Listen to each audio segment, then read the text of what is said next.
Welcome to Theories of the third kind.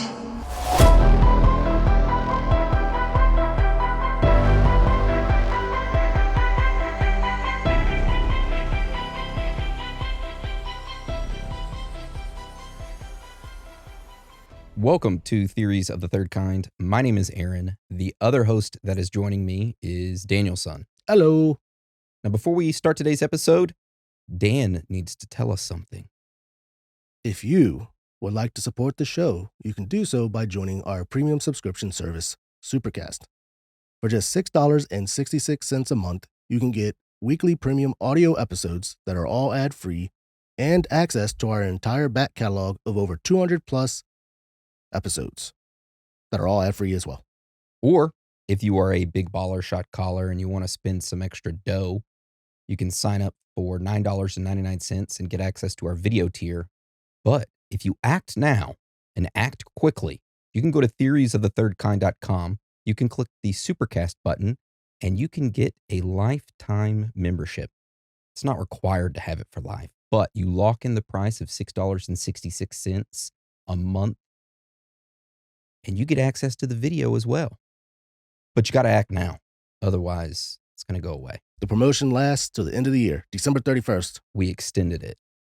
Now, we do know things are tough out there right now, so if you can't afford a premium membership, but you still want to help us out, you can do so by leaving us a written review on iTunes or Spotify. That helps us out a lot. However, don't feel pressure to leave us one. If you don't want to, then that's fine. We just want you guys, girls, aliens, reptilians, Bigfoot, Sasquatches, Chupacabras, ghosts, Illuminati members, underground lizard people, whoever or whatever you are, to enjoy the show. Also, this episode is entirely human-made. No AI was hurt or harmed in the process. Hurt or harmed? Yeah, we fucked up some AI. No AI was used or harmed in the process, except for the graphic, the basic background. Yeah, and then we take the graphic and then we put it into Photoshop and then create the image. All right, so that's the end of the announcements. And today's episode is over Stigmata. Now, before we get into the episode today, we do have to give you like a disclaimer of sorts. Now, throughout this entire podcast's history, we've always stated that we do not talk politics and we do not talk religion. And when we do discuss them on very rare occasions, we make it clear we do not pick a side. In politics, we're not right, we're not left. We are party of Bigfoot. Bigfoot 2024, get your dick sucked. Bigfoot 2024, get your dick sucked. Hell yeah. When it comes to religion, we do not share what our religious beliefs are because ultimately it doesn't really matter. We are presenting you the information and then you take that information and you decide whether you believe this topic or not. So that's what I just want to state. And I have nothing against any religions whatsoever. All right. So like I said, today's episode is Stigmata. And to start off today's episode, we need to discuss two things. Who Jesus Christ is. Jesus Christ! Along with what Stigmata is. So Dan, can you start that off for us? Absolutely. This episode is sponsored by Hims. Every time I leave the house, I always check my pockets to make sure I have my wallet, my keys, and my phone. And then right before I walk out that door, I look in the mirror, make sure my hair is okay. Why do you look at your hair, Dan? Are you experiencing hair loss? My dad experienced hair loss, so I figure I may one day. So I'm always checking to make sure whether or not I've started. But you have not experienced hair loss, Dan, because you have flowing Asian hair, dark as the night, flowing as a tiger, as a black panther. But not as good as your golden mane you have over there, you lion. Now, you may not be so confident as us. You may be losing your hair, but let me tell you what, it's okay because it's time to get that confidence back and restore your hair with Hims. Hims provides you with convenient and quality access to a range of hair loss treatments that work, all from the comfort of your own couch. The process is simple and 100% online, so there are no uncomfortable doctor visits. Start your free online visit today at hims.com/theories. That's HIMS.com/theories for your personalized hair loss treatment options. hims.com/theories. Results vary Based on studies of topical and oral minoxidil and finasteride, prescription products require an online consultation with a healthcare provider who will determine if a prescription is appropriate. Restrictions apply. See website for full details and important safety information.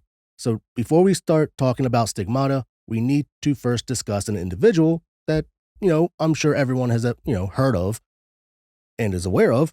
The person is Jesus Christ.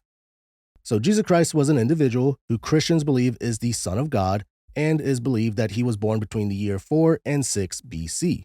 Now, it was around the year 27 AD, when Jesus was around 30 years old, that he began traveling around. He was like, you know what? I'm just going to start traveling around. Pilgrimage type thing. Yeah. And during this time, he would begin to gather up large crowds and spread his message about the kingdom of God. He would tell people to treat each other with love. Hey, man, treat them with love, with kindness, fairness, and a bunch of other stuff that was very positive. And sometimes he washed people's feet, but that's beyond the point. He did. He would. Well, okay. He's a feet guy. Now, Jesus would travel around spreading his ministry and teachings for almost 3 years. For the most part, everyone was cool with it. However, some drama did occur. So anyone who attracted large crowds and stirred public interest, like Jesus did, they could see as a potential threat to peace and order.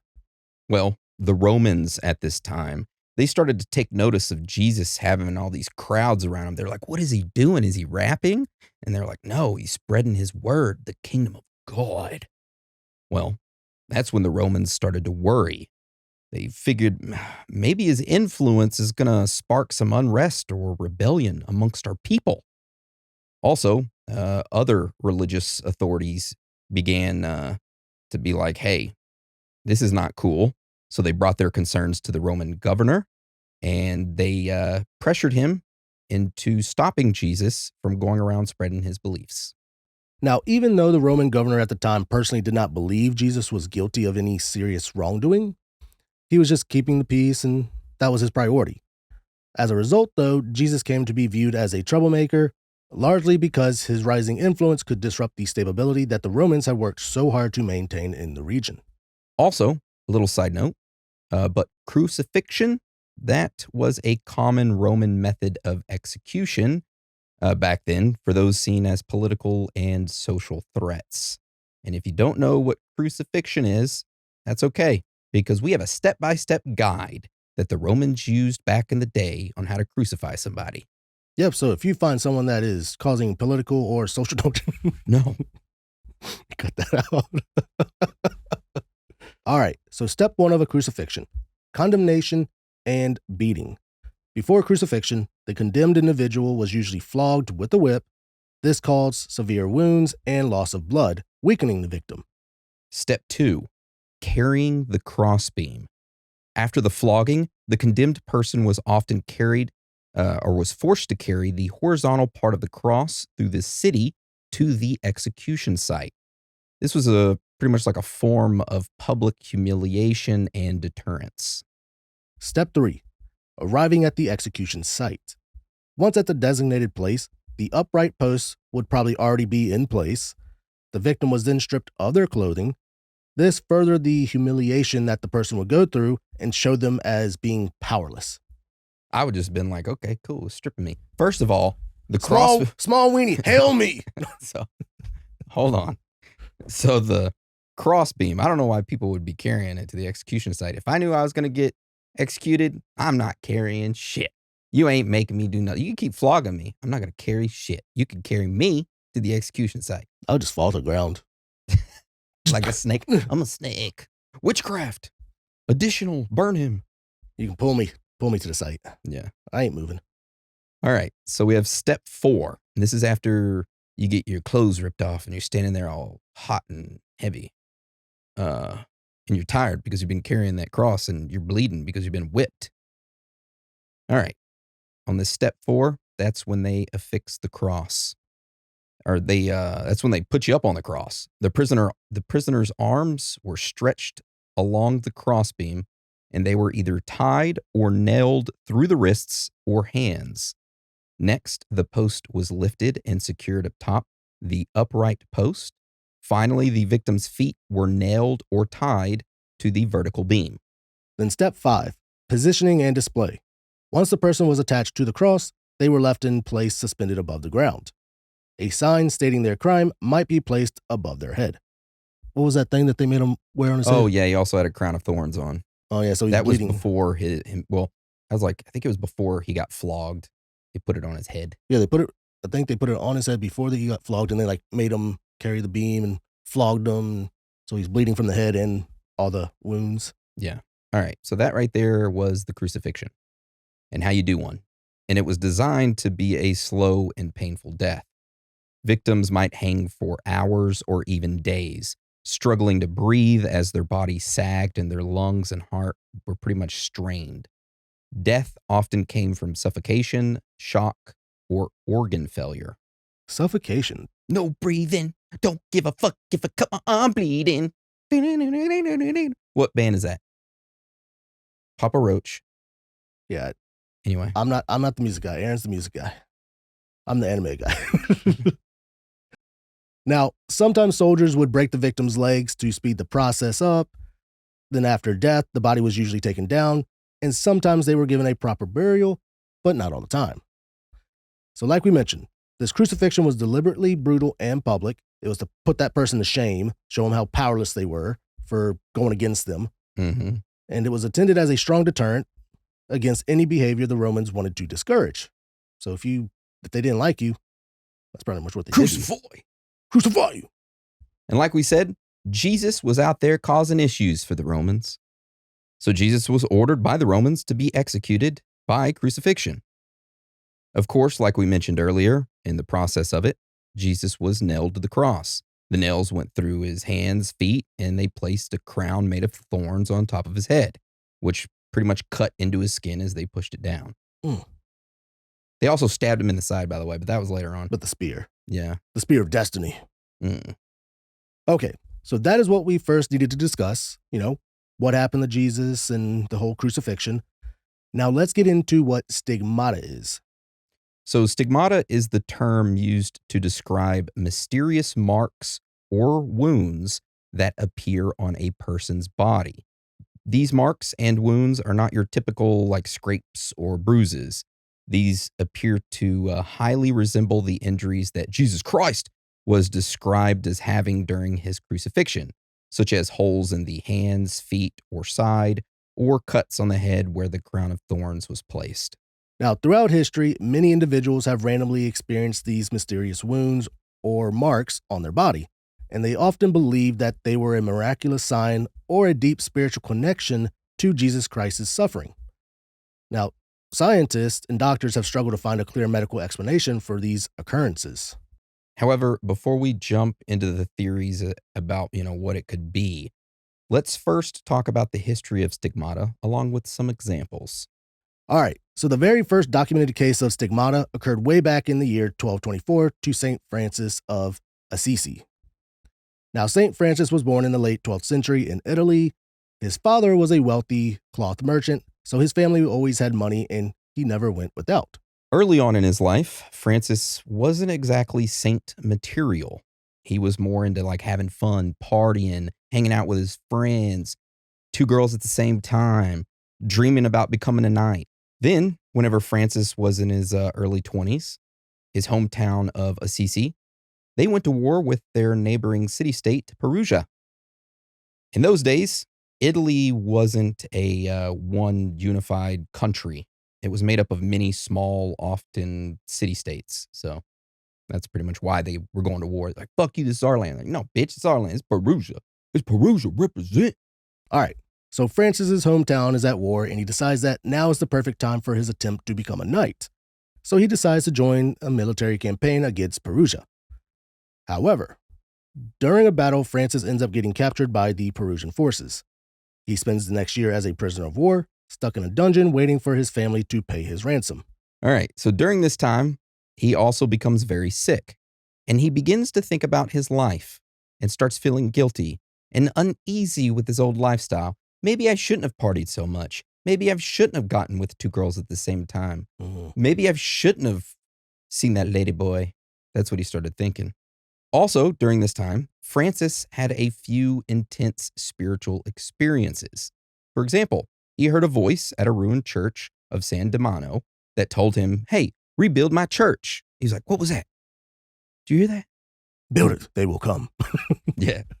And it was at this point, Francis decides to ditch his fancy clothes, just gets rid of all of his money that he inherited. It's all gone. Just gets rid of it all. And he decides to live like a poor person and start caring for others instead. So for the next few years, Francis began gathering followers who admired his simple way of living and his caring for the poor. Originally, he didn't set out to start a religious order, but it just happened. So Francis decided to create the Franciscan order, where he encouraged others to live simple lives and care deeply for others. This order focused on poverty and seeing all people as part of one big family under God, regardless of how much money they had. Sounds like communism. Yeah. But then again, I mean, shouldn't be ranked by your money, I guess. But Yeah, that's true. So then we're going to fast forward to the year of 1224. By this time in history, Francis is known for his humility, his love for animals and nature, and his dedication to peace and poverty. I'm going to stay poor. I don't give a fuck what y'all say. a quick knowledge nugget. Francis was never called a saint while he was alive. No one gets that title officially until they have passed away. He actually died in 1226, and just 2 years later, in 1228, he was officially declared a saint by the church, which we just wanted to make sure everyone was aware of that. But anyway, let's continue on with the story. All right, so it's around the year of 1224. During this time, Francis was deeply involved in praying. He would spend a lot of his time on top of this mountain or like in remote places by himself. And one of those occasions, he was at Mount Laverna. And it was here, at this Mount Laverna, in 1224, he was just chilling by himself. And he's like, I'm going to pray as deep and hard as I can. And that's what he did. He started praying really deep and hard and long sessions. And that's when he had a mystical experience. Francis was just sitting up there on the mountain praying when all of a sudden a vision of a heavenly figure popped up, described as a six-winged angel, appeared in front of him. I would have freaked out. I would have too. I would have ran down the mountain. Yeah. But this heavenly figure imprinted visible marks on his hands, feet, and his side, aka stigmata, which resembled the exact marks that Jesus Christ received during his crucifixion. Now, when people found this out, this was pretty much a huge deal. Not only for Francis and his order, but also for other Christians. They began to think that Francis had a special, unique bond with Jesus Christ. And that is why stigmata happened to him. They're like, he's the chosen one. And that right there is the very first documented account of stigmata in history. Now, Francis, would not be the only person that this occurred to. Quite a few other notable individuals in history were reported to have stigmata, and these individuals were often deeply religious figures who were known for their intense devotion and prayer lives. So we have a few examples of those individuals that we're going to go over right now. So the next individual in history that received stigmata was Saint Catherine of Siena. Now, Catherine was an Italian mystic who was very mysterious. She lived in the 14th century, and she was known for her powerful religious visions, and she counseled the popes and other high-ranking church officials, so she was very respected. Now, Catherine had a spiritual director that helped her through certain things. Imagine him as her therapist, but he was more into the woo-woo stuff. Yeah. No offense. This spiritual director of hers began writing all his encounters with her down, and in these writings, it talks about Catherine. Now, one of the things that is mentioned is that Catherine told her spiritual director that she had received stigmata. And her director was like, well, let me see. Show me your hands. She's like, you can't see it because I received stigmata spiritually. My spirit body has the markings. You won't be able to see them until I die. That's what she said. When she dies, the stigmata marks are going to show up on her body. Mm-hmm. So to simplify it, picture this. A deeply spiritual woman who helped popes out and other high-ranking church officials. This woman also served the poor and the sick. Then all of a sudden, she began telling people that she could feel Jesus Christ's wounds inside her.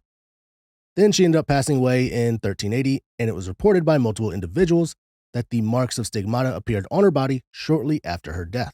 Yep, that was reported. Damn. Mm-hmm. So she wasn't lying. Well, or was she? It gets crazier. So that right there is our second account of stigmata in history. Now let's get on to our third one, which is about Blessed Anne Catherine Emmerich. Now, Anne Catherine was a German nun in the 1800s who was often bedridden due to her poor health. She didn't have great health at all. She was always in bed. Everybody's like, damn, that bitch is tired. She's like, no, man. She's lazy. No, shit. She's Lazy, I'm telling you. All right. Fucking physical therapy, bitch. Come on. It's the 1800s. However, even though she was bedridden, Anne would enter deep states of prayer and meditation. And it was during these states that she would have detailed visions. Anne claimed that during her visions, she was beginning to see scenes from the lives of Jesus, the Virgin Mary, and other saints. She described the events of Jesus' ministry, his crucifixion, and his resurrection with striking clarity, as if she was there in person. She was just laying in bed, just talking out loud. Everybody's like, damn, she's either asleep talking or she's very good at telling stories. She also recounted episodes from Mary's life in the early days of Christian community, including details about places, daily life, and people mentioned only briefly or not at all in the scriptures. These visions were written down by Clemens Brentano, a German poet who visited her frequently. Now, during this period of Anne having these visions, individuals began to notice that she started to develop unusual wounds. That these wounds, they actually resembled Jesus Christ's wounds from his crucifixion, aka stigmata. Now, doctors ended up looking over Anne and trying to figure out where these marks were coming from, but they could not find a clear or natural explanation for them. From that point in Anne's life until her death in 1824, her visions and stigmata, it remained a well-known part of her life story. This episode is sponsored by Hymns. Every time I leave the house, I always check my pockets to make sure I have my wallet, my keys, and my phone.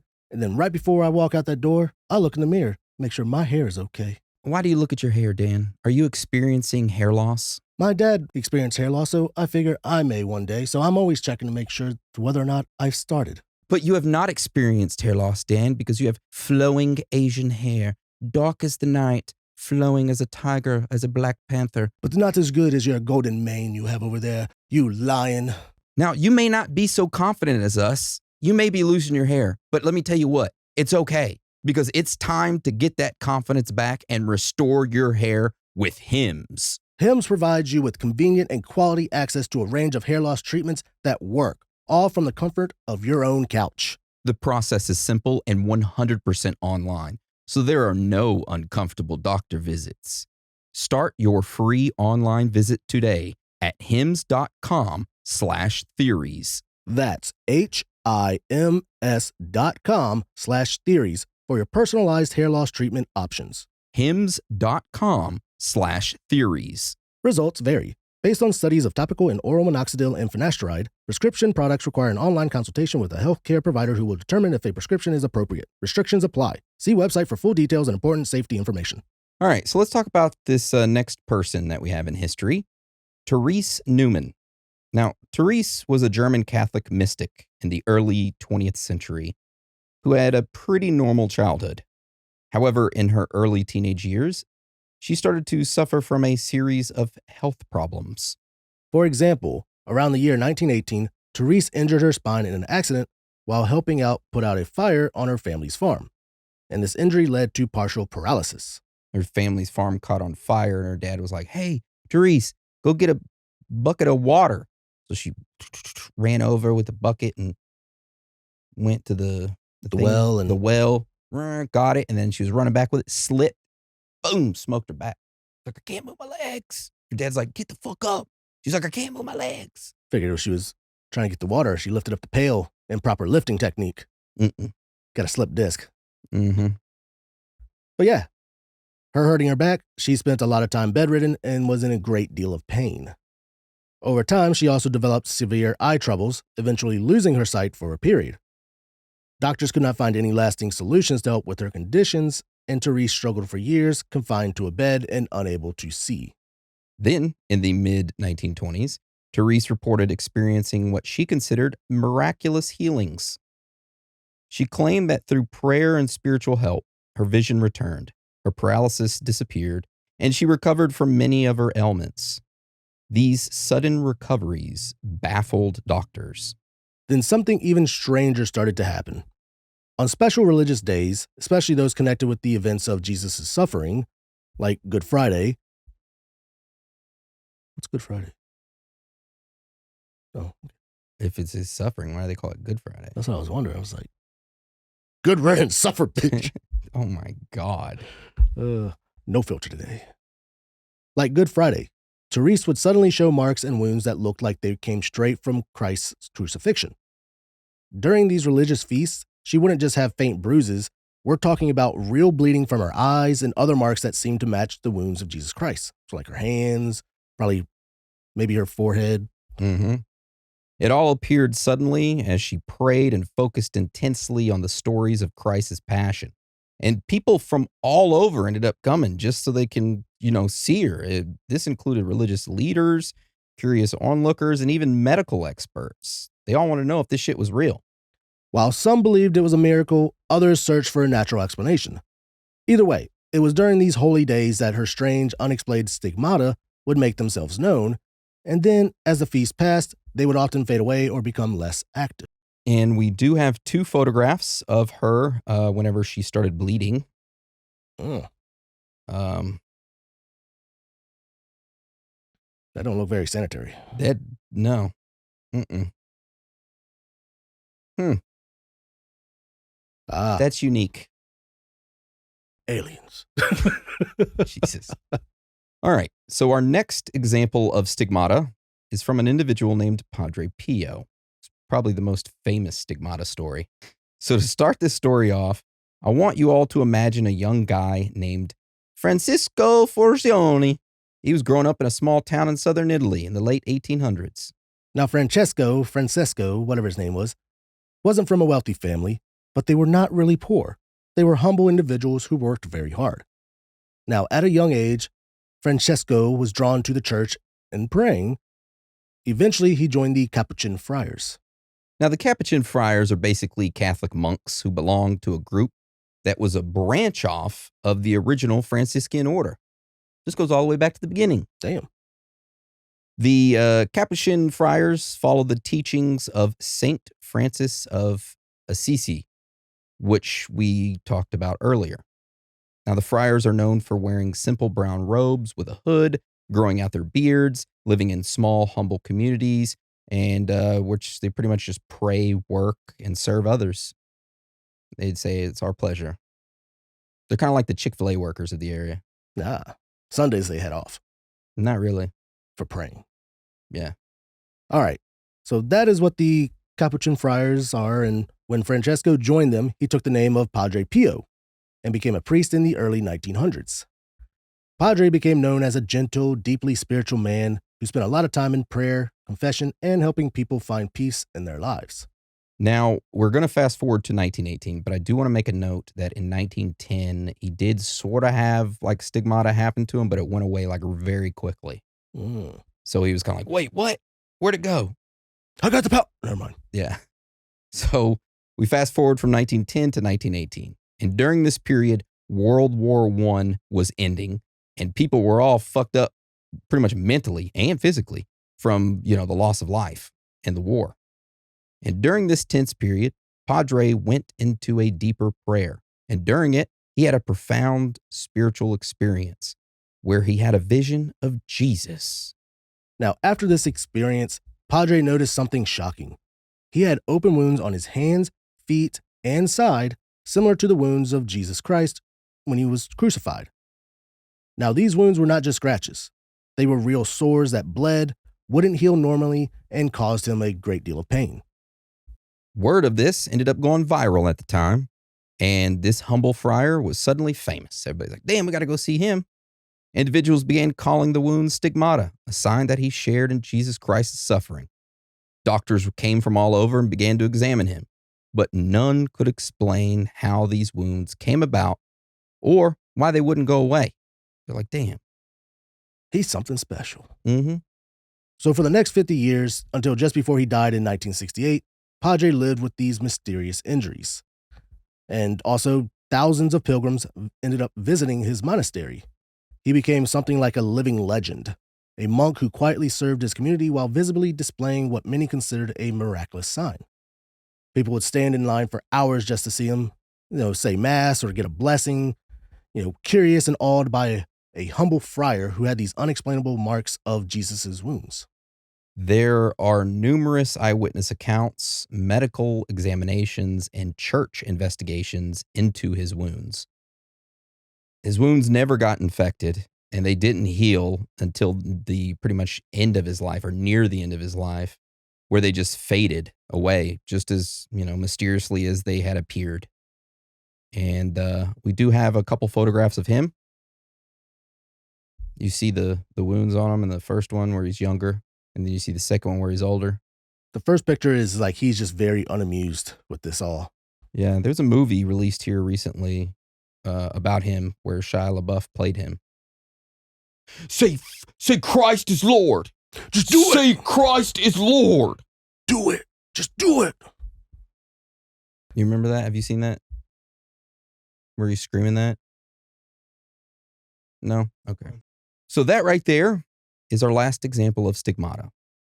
But just like every week, our episode does not stop here, because now we are going to get into the strange facts and findings that we uncovered while researching this topic. So Dan, can you start us off with the first strange fact and finding? Of course. So our first strange fact and finding is called calendars. When scholars began to look into these stigmata cases, they began to notice a pattern. These individuals who had stigmata, their wounds reportedly got worse or bled more during certain holy days or religious events, and then faded away afterwards.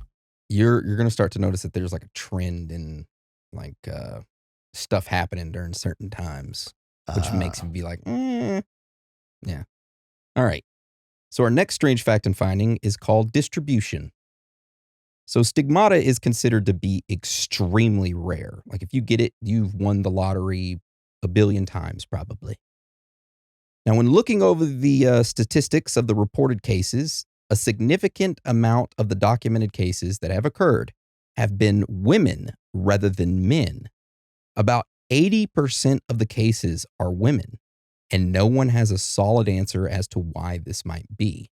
When you look at the mental health statistics, a lot of studies here lately show that women between the ages of 16 and 24 are almost 3 times more likely to have a mental illness than men of the same age. However, men are more likely to die by suicide than women. So a lot of people say that the reason men are more likely to die by suicide than women is due to social and cultural factors. These social and cultural factors have created a society where men are discouraged from seeking emotional vulnerability and getting help. Society today makes it seem that if a man seeks help for his depression, that he's pretty much looked at as being weak. Yep. I mean, that's facts. That is facts. It's sad.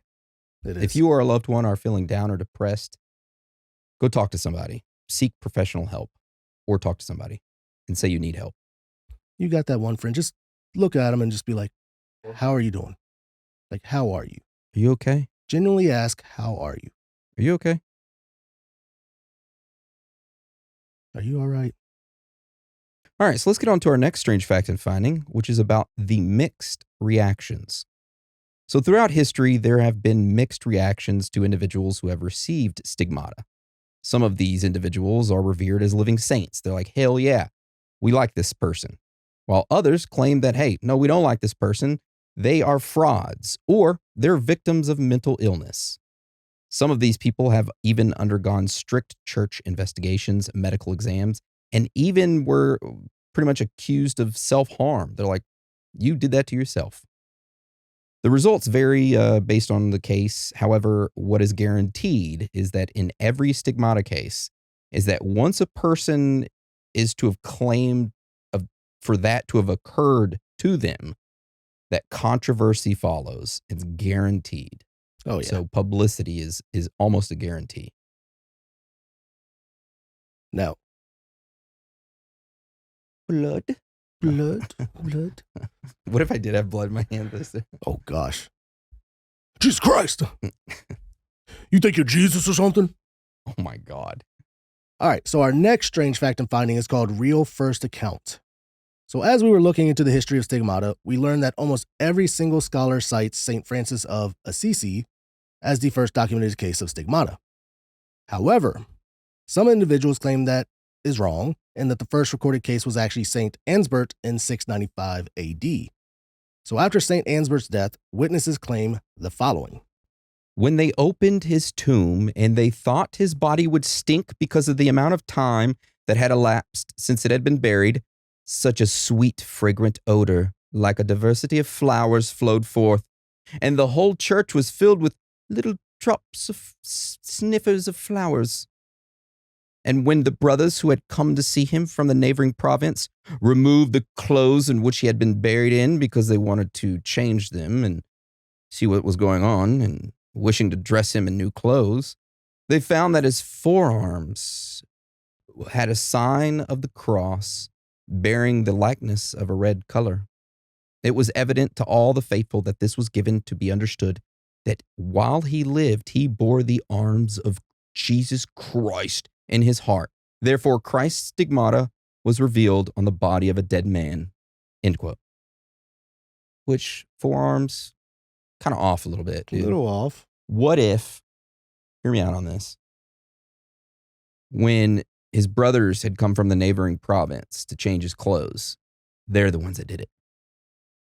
I mean, yeah. Honestly, they came yeah. over and they pretty much tried to commit fucking necrophilia. And then they had to be like, oh, no, we didn't do that. That he bore the wounds of Jesus Christ. He has a red cross on his forearm. Yeah, that's why we changed his clothes. Yeah. He smelled like flowers because we put a bunch of perfume or cologne on him to make him smell good while we were interacting. Yeah. So that right there is the last strange factor finding. Now we are going to get into our theory section where we discuss the possible theories as to what stigmata could be. Is it real? Is it not real? Is it aliens? Let's discuss this. So Dan, tell us about our first theory. All right. So our first theory is called divine miracle. This theory states that some people believe that stigmata is a sign from God given only to the very holy individuals. In this theory, the wounds are proof that the person shares in Christ's suffering in a special, miraculous way. Okay. Let's talk about our next theory, which is called psychological or mind-body effect. This theory states that others think the mind might be so focused on the idea of Jesus' wounds that the body actually creates similar marks. Like you're sitting there thinking about it all the time. The body's like, all right, well, I'm going to make it. In other words, intense faith and meditation could somehow cause real physical changes. Your mind is a powerful thing, and some people believe that if those individuals meditated hard enough and prayed hard enough, and they really believed it, that their mind would create these wounds on their body. I kind of believe that more than the first one. Yeah, because your mind pretty much controls the body. Mm-hmm. And if you believe that, like say, if you believe you're sick or something like that, your body believes it. Yeah, the placebo effect. Yeah. Some, as much as you hate to hear it, it's like mass hysteria. Oh, Jesus. Because I saw an episode of Dr. House. Okay. Where one person got sick and then everyone's just like, oh God, it's spreading around, and then everyone else started getting sick. Mm-hmm. But it was literally all in their head. Nobody was actually sick.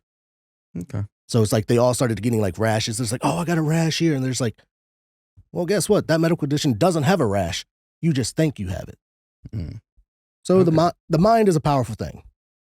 So in your mind, if you believe that, like say you have the wounds of Jesus Christ, some of these people ended up manifesting it, I guess you could say, somehow. Okay.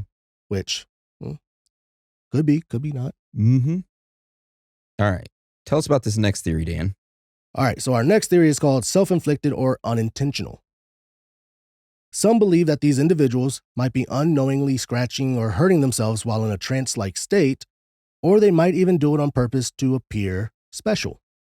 Under this theory, there's nothing supernatural. It's just a trick or a misunderstanding. I could definitely see this. Mm-hmm. That's at the top of the list for me, probably. Yeah. And our last theory is called medical. This theory is that stigmata could be explained by a strange medical issue that we don't fully understand yet. Maybe certain skin or blood conditions are being mistaken for a spiritual phenomenon. That could be a possibility. I mean, there's new medical conditions or diseases and stuff always popping up. I mean, like Mhm. right now, the new walking pneumonia version's spreading, which I just started getting a lot of TikToks about that it's spreading and that it's actually affecting a lot more of younger kids in school. So you have to like go and get an X-ray and everything like that. That's not good. Like you don't really know like you have it. It's like first signs of it is just like you don't have like the fevers and stuff, but it's like a lot of coughing. Mhm. So I was just like, oh, so I probably did have the walking pneumonia. And it's, Probably did. I You're mean, the one my who coughing. started it. Dan started it. Yeah, I'm the origin of it. You're Yeah. welcome. Speaking of origin of it, let's talk about what our own personal thoughts are behind this. Dan, I want to hear it. Do you believe that these people are actually touched by Jesus? That they have these wounds that were created by Jesus or God himself? Or do you think they make them up? Oh gosh. Don't steal mine. Mine's written down. Let me Don't read steal yours that. real quick. No, don't steal mine. Don't All steal. right, you give yours first since you have it written down. Okay. All right. I'll So give that way mine I first. don't go into yours. Okay. My theory, what I believe, we haven't talked about yet. I believe back in the day that church or religion really wanted to spread themselves out. For example, there's only 3 of these pamphlets in the entire world, and we own one of them. The other one's in a bookstore in Maryland, And one's in a library. and one's in the Library of Notre Dame. That's right. So that was created a long time ago, that pamphlet, as a way for pretty much propaganda to push people to religion, pushing them to church. So maybe back then, let's just say hypothetically, these churches or religious individuals wanted to get more of a following. So they hire a person of the night to wait and watch religious people in the area. Now they find a certain individual who's really religious and praying all the time, and this church or religion pusher silently gives them, this person of the night instructions to say, hey, slip them something into their drink like a hallucinogenic. This praying individual will then begin to think that they're having visions, but they're actually tripping. And while they are tripping, you can give them stigmata, give them marks. Then that person that's hired runs away. And this person then comes out of the trance, out of the trip, looks at their hands, be like, oh my God, look at my hands. And all of it was actually done by the church or a religious person to push their religion as being the main one and to grow their following. So they hire people to go slip hallucinogenics into people that are praying's drinks, and then they stab them in the hands when they're tripping. One of the stabbing on the hands like bring them out of that trance though? You think? Pain? I don't know. You want to test it? Yeah, let's test it. Just like stab my hand. I don't know, like, So that's my theory. but what about Anne though? You think like, I mean, she's bedridden, so she's paralyzed, blind, can't see someone coming at her, but her other senses should be heightened. Instead of bleeding out of her vagina, she bled out of her eyes And hands. and hands. Unique. Fishy, perhaps. Much respect. Much respect. I don't know. I think hers was probably faked, that they threw blood on her or something. It was a lot of blood. Mm-hmm. Like if you look at the pictures, it's a lot of blood, and it's like, If you're bleeding that much, you got to have it's got to be like Mad Max. You got to have a freaking blood bag hooked up to you. okay, so you see she's bleeding from the eyes and from the hands, but I can't tell where else. But she has like blood on her pillow, behind her, on the top of her hood, on her shoulders. Mm-hmm. Where's all that blood coming from now? It does make me think that someone probably did pour blood on her and such. They go inside there, they just toss blood on her. She's like, Yeah. oh no, not again. Like- she can't. While she's sleeping, they're like pouring blood on her, and she wakes up. Wakes up, oh, quick, take the picture. Oh. That poor woman. Because, I mean, the blood's dark, so that means it's been drying up. It's been there for a bit. Strange. I mean, my thoughts on it, I don't know if it's a person of the night. I mean, I do think that, I don't think it's like a miraculous sign or anything.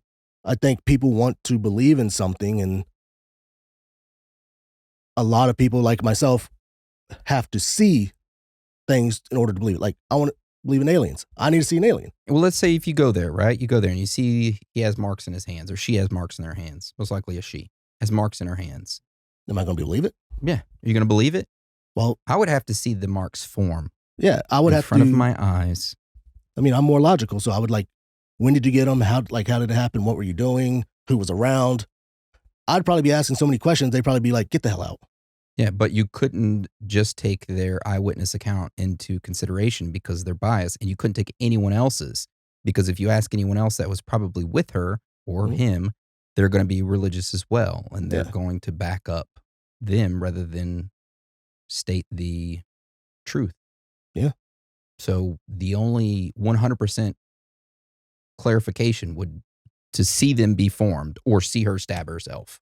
Well, still, it's all eyewitness account, but the one lady that said that she had the wounds spiritually, then after she died, the wounds miraculously appear on her body. They just made those marks after she died. That's what I'm thinking. Yeah. It's like, say, bruising and stuff. Bruising doesn't always happen immediately, so they could have did something and then after she died. So Catherine is the one in the 14th century who was the Italian mystic and counseled the Pope and other high-ranking church officials. And she had a spiritual director. The spiritual director wrote everything down. And that's where they got the account of her having these marks of stigmata, because it was all in his treatment journal that he wrote down for her, which HIPAA violation. Yeah. But I mean, like you said, say someone gets strangled to death. After, their body's been there for a while, bruising starts to show up and you could tell like they were strangled and all that. So not long after she died, these marks appeared. So probably right before she died, this director guy, just like, all right, we got to make it believable. Yeah. Or they just buried her and then he wrote it in his book that, oh, yep, the marks appeared, just like she said. Oh, yeah, he could have just done that. Yeah. Regardless, we'll never know the truth, or will we? If you or a loved one have had stigmata happen to you, please send us an email or comment down below. We would love to hear from you. That's right. Show us. We want to see those holes.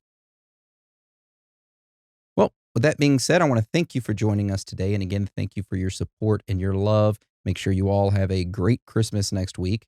And we're going to keep putting out episodes for you. We're not going to stop. That's right. But with that being said, Dan, you want to roll us out? Sure will. It's okay to be out of this world with your thoughts. Because you are not alone. Crucified. Oh. Praise be. Praise be.